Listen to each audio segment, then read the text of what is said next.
जो आंवले के वृक्ष के नीचे दीपदान करेगा शाम के समय पर संध्या काल के अंतर्गत, तो उसके घर में कभी संपदा की कमी ना हो। लक्ष्मी जी ने कहा प्रभु आपकी आज्ञा है, मैं स्वीकार करता, मैं स्वीकार करता। जितने भी लोग कथा श्रवण कर रहे हैं और जो लोग नहीं सुन पा रहे हो, इस कथा की एक छोटी सी बात जनमानस तक पहुंचाइए कि आंवले के वृक्ष के नीचे आंवला नवमी के दिन शाम के समय दीपदान अवश्य करें, जिससे आपके जीवन में खुशियां समाहित हो, जीवन में आनंद की अनुभूति हो, जीवन का सुख। कि आंवला नवमी के दिन आंवले के पेड़ के नीचे घी का दिया लगाकर मध्याह्न से पहले, दोपहर के 12 बजे से पहले आंवले के पेड़ के नीचे आंवला नवमी के दिन कार्तिक के महीने में स्कंद पुराण कहती है, जो घी का दिया लगाकर पूजन कर कर अपना पल्लू पसार कर आंवले के वृक्ष की डाली में से उस पे लगी हुई थोड़ी सी छाल को अपने अंगूठे और चीटी उंगली से अपने पल्लू में गिराकर ले जाकर लाल कपड़े में हल्दी के साथ अपनी तिजोरी में, अलमारी में रख लेता है। उसके घर में कभी बरकत की कमी नहीं होती, उसके घर में कभी संपदा की कमी नहीं होती, उसके घर में धन, वैभव, सत्ता बढ़ती है। की बड़ी सुंदर कथा आती है।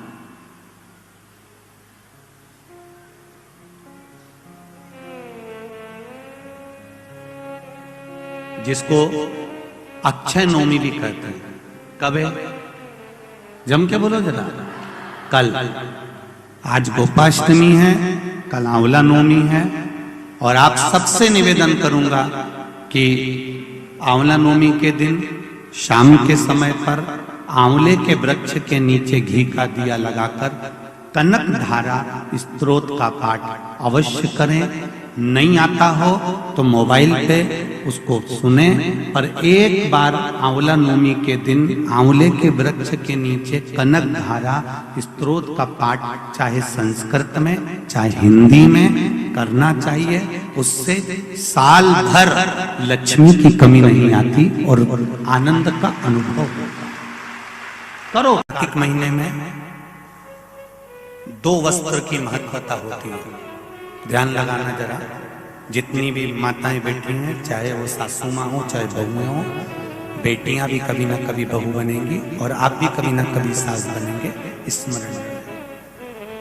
कार्तिक महीने में 2 वस्त्र का विधान है, एक पीले कलर का वस्त्र और एक लाल कलर का वस्त्र। एक पीला वस्त्र है, एक लाल वस्त्र।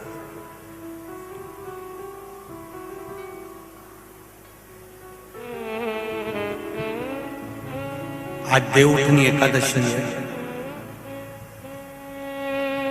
ऐसी कोई माता नहीं होगी जो अपने घर में तुलसी जी का पूजन नहीं करे।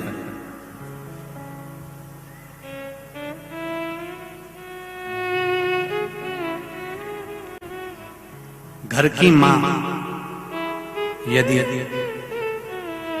आज देवउठनी एकादशी के दिन लाल वस्त्र, बैकुंठ, वैसे तो पचवीगन का महत्व बताया गया है स्कंद पुराण में, जो 5 दिन पीछे के होते हैं। आंवला नवमी से जो क्रम पचवीगन का चालू होता है, पूर्णिमा तक, बैकुंठ चतुर्दशी के क्रम तक, उसका जो महत्व, इन 5 दिनों की महत्वता वैसे स्कंद पुराण में कही गई है, पर आप समझें उसको।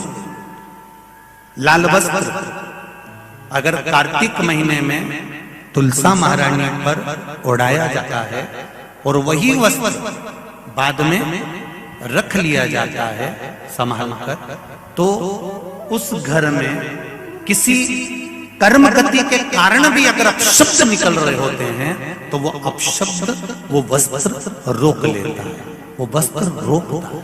कौन सा वस्त्र? लाल वस्त्र। पीला वस्त्र इन 5 दिन में अगर तुलसा महारानी को चढ़ाया जाता है और उसको रखा जाता है तो जिस नारी के गर्भ से संतान नहीं भी हो रही होती है उसके कक्ष में अगर वो वस्त्र कुछ दिन तक रखा रहता है तो ये निश्चित आती है कि गर्भ ठहरता जरूर है। ये पीले वस्त्र की और लाल वस्त्र की महत्वता।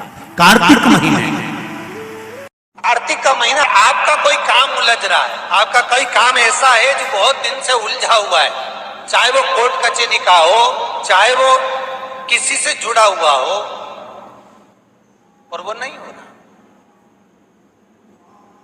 तो स्कंद पुराण कहती है, हमारे खंड में भी वर्णन है शिव महापुराण कि किसी भी नवमी को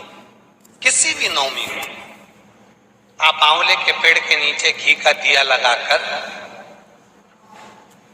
मौली मतलब हाथ में जो नाड़ा बांधते हैं, लच्छा, मौली, लच्छा, नाड़ा, हाथ में बांधने वाला पूजन वाला धागा लाल, घी का दिया लगाकर 5 परिक्रमा आंवले के वृक्ष की कर लीजिए और परिक्रमा कर धागे को वहीं पर छोड़कर थोड़ा सा धागा और अलग से लेकर किसी टहनी पर उसको कामना कर बांध दीजिए। महाराज 10वीं तिथि को, 9वीं को तो ये करोगे, 10वीं को वापिस जाकर आंवले के पेड़ के नीचे घी का दिया लगाइए और जो धागे की आपने टहनी पर जो धागा बांधा है उसको खोल कर ले आइए, अपने हाथ पर बांधकर उसी धागे को पहनकर अपने काम के लिए निकल जाइए, आपको सफलता प्राप्त हो जाए। स्कंद पुराण में आंवले के वृक्ष का बड़ा महत्व है। वृक्ष में जो गोंद लगती है वो ब्राह्मण हत्या का निश्चय है। पृथ्वी पर जो वृक्ष लगते हैं और वृक्ष में जो गोंद लगती है वो ब्राह्मण हत्या का अंश है। बंजर भूमि ब्राह्मण हत्या का अंश है। इसलिए हमारे यहाँ शास्त्र कहता है तुम्हारे बहू का अगर जापा होए, बहू की डिलीवरी होए, बहू को संतान होए तो खूब घी में गोंद तल कर खिलाओ। और जन्माष्टमी, रामनवमी पर भगवान का प्रसाद तैयार करो तो उसमें गोंद मत डालना, क्योंकि उसमें ब्राह्मण हत्या का अंश रहता है। भगवान के प्रसाद में गोंद नहीं आना चाहिए। महादेव श्री शिवाय नमस्तुभ्यम। धन संपदा की कमी हो तो पूजनी। पंडित जी कहते हैं आंवला नवमी के दिन जब आप आंवले के वृक्ष की पूजन सुबह के वक्त करने जाते हैं, जल समर्पित करते हैं, पुष्प समर्पित करते हैं, धूप दीप भोग लगाते हैं, उसके बाद आंवले की थोड़ी सी छाल लेकर के आप अपने आंचल में रखें और उसे ले आके घर पे थोड़ी सी हल्दी में करके लाल कपड़े में बांध करके अपनी तिजोरी में रखते हैं तो आपके घर में पूरे साल धन की कमी नहीं होगी। और प्रदोष काल में घी का दीप आंवले के वृक्ष के नीचे लगा दीजिएगा। उसके बाद उसी आंवले के वृक्ष के नीचे बैठ करके कनक धारा स्तोत्र का पाठ करना है।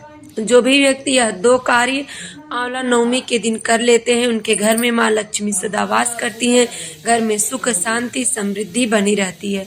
तो आप इस उपाय को करिएगा। और जो भी भाई बहन चैनल पे पहली बार आए हैं, अभी तक आपने चैनल को सब्सक्राइब नहीं किया तो सब्सक्राइब जरूर करें ताकि इस तरह की जो भी वीडियो हो सबसे पहले आपके पास पहुंचा सके।